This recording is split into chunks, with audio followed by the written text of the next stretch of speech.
Bersedia?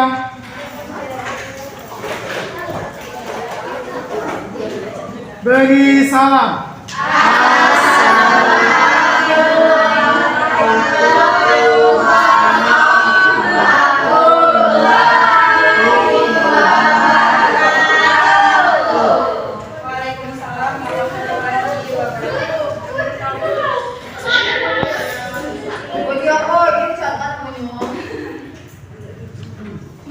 Oke, sebelumnya Ibu akan mengabsen kalian terlebih dahulu.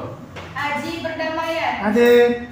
Amalia Hidayati, Anis Maraatu Soliha, Ardita Pangastuti, Cindy Saputri, Dewi Putri Agustini, Esi Fitri, Feni Kurniati, Irnanda Dwi Barokah, Hoirul Nisa, Marsanda, hadir Bun, Melia Ratnasari, hadir Bu, Muhammad Alfarisi, Mutiara Nurul Khotimah, hadir Romi, Nur Enda Afifah, Hadir Taza.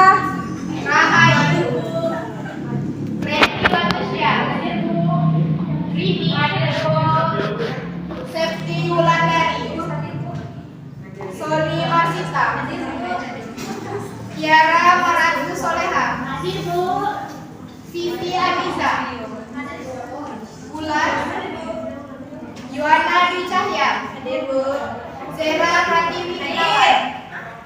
Oke, sebelum kita mulai belajar, sebaiknya kita berdoa terlebih dahulu. Pada Aji, ayo dipimpin teman-teman yang berdoa. Sebelum kita belajar, ada baiknya kita berdoa membaca doa belajar.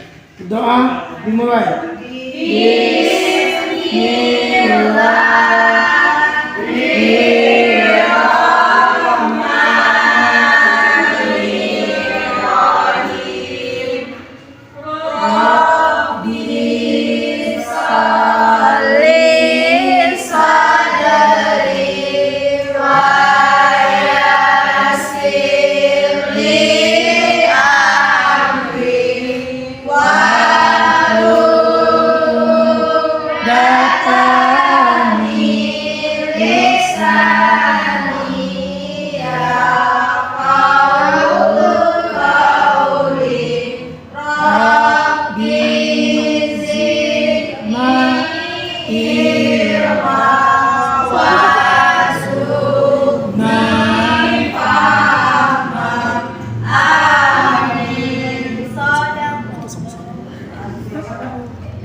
Baiklah, hari ini kita akan belajar tentang tata cara sholat berjamaah.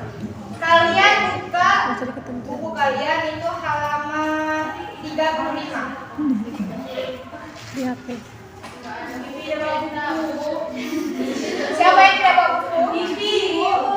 Yang bawa buku. Berdua sama temannya ya.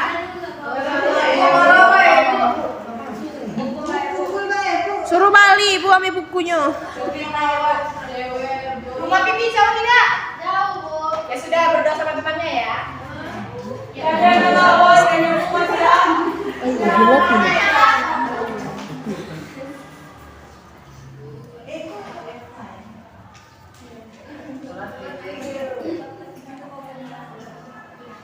Oke, sudah dibuka halaman 35? Sudah.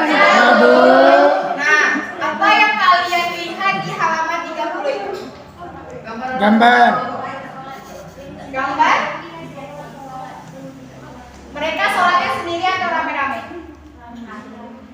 Nah, ketika di sana kan gambar orang sholat. Nah, itu kita namakan itu sholat apa? Sholat berjamaah. Nah, tadi kan itu sudah dibahas oleh minggu kemarin tentang syarat ketentuan sholat berjamaah. Nah, hari ini kita belajar itu mengenai tentang tata cara sholat berjamaah. Tata cara sholat yang berjamaah yaitu yang pertama, jika sudah masuk sholat, siap-siap pergi ke masjid guna untuk sholat berjamaah. Nah, ketika kita mendengar suara azan, itu kan artinya panggilan kita untuk sholat. Jadi jika kita sudah niat untuk melakukan sholat berjamaah, kita harus pergi ke masjid atau musola yang ada di dekat rumah kita. Kalian pernah sholat berjamaah? Di mana? Di dekat rumah, di rumah atau di musola atau di masjid? Masjid. Masjid. Masjid, Bu.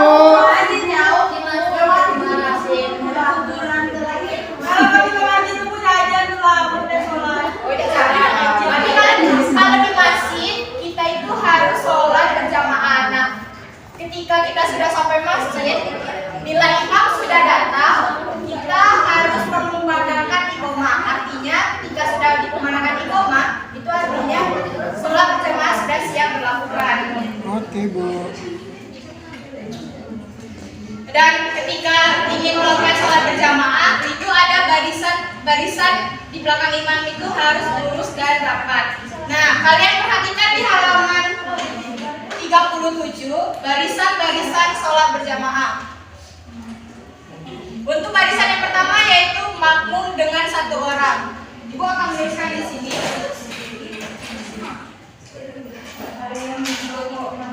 Makmum dengan 1 orang. Ini imam dan ini makmum. Jadi posisi imam dengan makmum itu seperti ini. Jika makmumnya itu 1 orang. Nah, bagaimana dengan imamnya lebih dari 1, Bu? Kita lihat di gambar yang sebelahnya. Bisa imam lebih dari 1. Makmum maksudnya salah. Imam itu hanya 1, makmumnya boleh banyak. Nah, kalau makmumnya 2 orang itu susunannya seperti ini.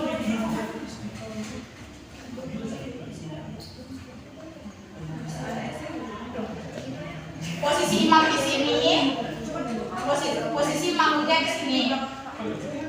Nah, kalau makmumnya itu lebih dari 3, misalnya makmumnya itu ada 8, maka barisan yang lebih baik itu seperti ini. Di sini imam. Bu, jangan nampak, Bu.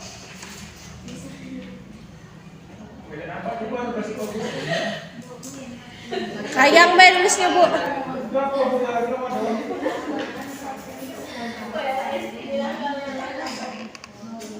Nah, jika makmumnya itu 8 orang, maka susunannya seperti ini.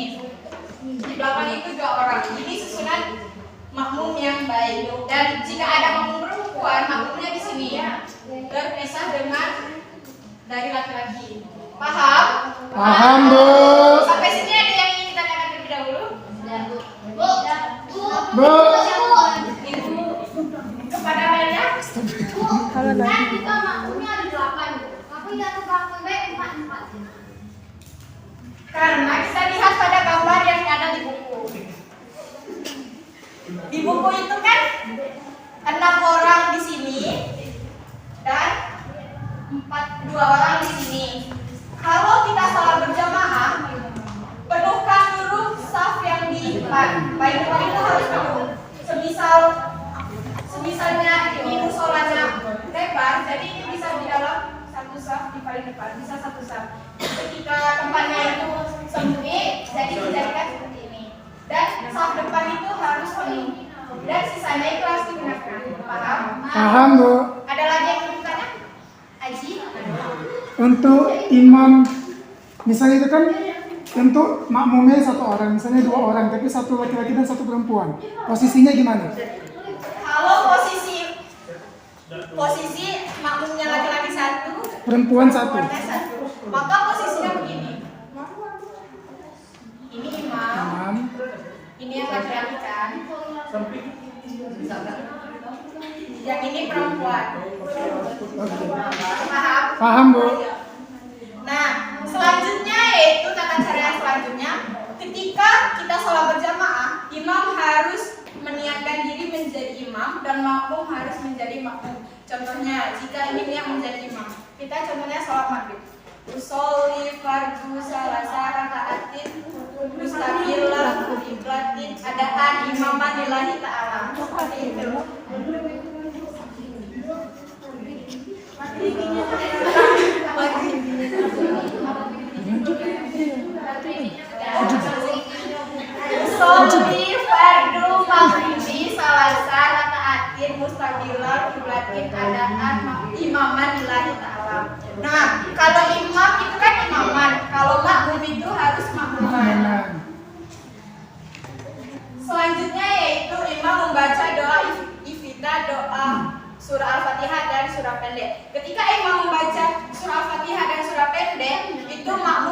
diam, mendengarkan bacaan dari imam. Nah, ketika imam itu diam sejenak, maka kita diwajibkan untuk membaca surah Al-Fatihah. Selanjutnya yaitu setelah membaca doa, setelah membaca Al-Fatihah dan surah, imam ruku dan makmum mengikuti imam. Imam bangun, ketika sudah lakukan, bangun dari ruku itu imam membaca Sami Allah liman hamidah dan diikuti oleh makmum. Sudah hafal kan? Sudah, Bu. Coba. Ayo dicoba. Semua. Sami Allahu liman hamidah.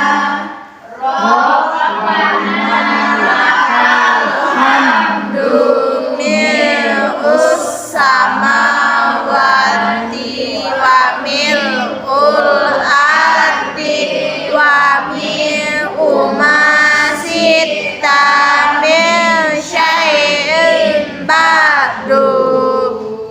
Nah, ketika sudah ruku dan kita ingin sujud, itu imam harus tumainah terlebih dahulu. Artinya itu berhenti sejenak. Ada jeda antara ketika ruku dan sujud.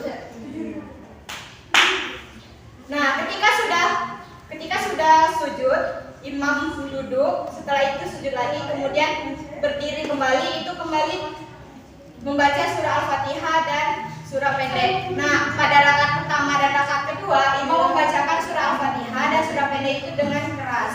Sedangkan ketika sudah masuk rakaat ketiga dan rakaat keempat, imam tidak membacakan surah Al-Fatihah dan tidak membacakan surah Al-Fatihah dengan suara yang keras. Nah, ketika kita ingin naik ke rakaat ketiga, itu ada namanya yang tasyahud awal. Jadi ketika kita sudah rakaat kedua menuju rakaat ketiga, itu ada tasyahud awal. Ya, kita lanjutkan ya. Perhatikan itu dulu. Nah, ketika kita sholat berjamaah itu, ketika sholat subuh, sholat maghrib, sholat isya, imam itu wajib membaca surah Al-Fatihah dengan surah pendek itu dengan kuat, dengan jelas. Paham? Paham, Bu. Nah, biasanya itu ketika sholat berjamaah di masjid, di musola, itu pasti ada makmum yang telat. Nah, makmum yang telat itu dinamakan makmum masbuk. Makmum yang telat itu akan dihitung rakaatnya ketika imam masih posisi ruku. Jika dia telat dan imam masih posisi ruku, makmum tersebut harus berdiri tegak, kemudian membacakan niat sebagai makmum, kemudian harus mengikuti gerakan posisi yang seperti imam lakukan.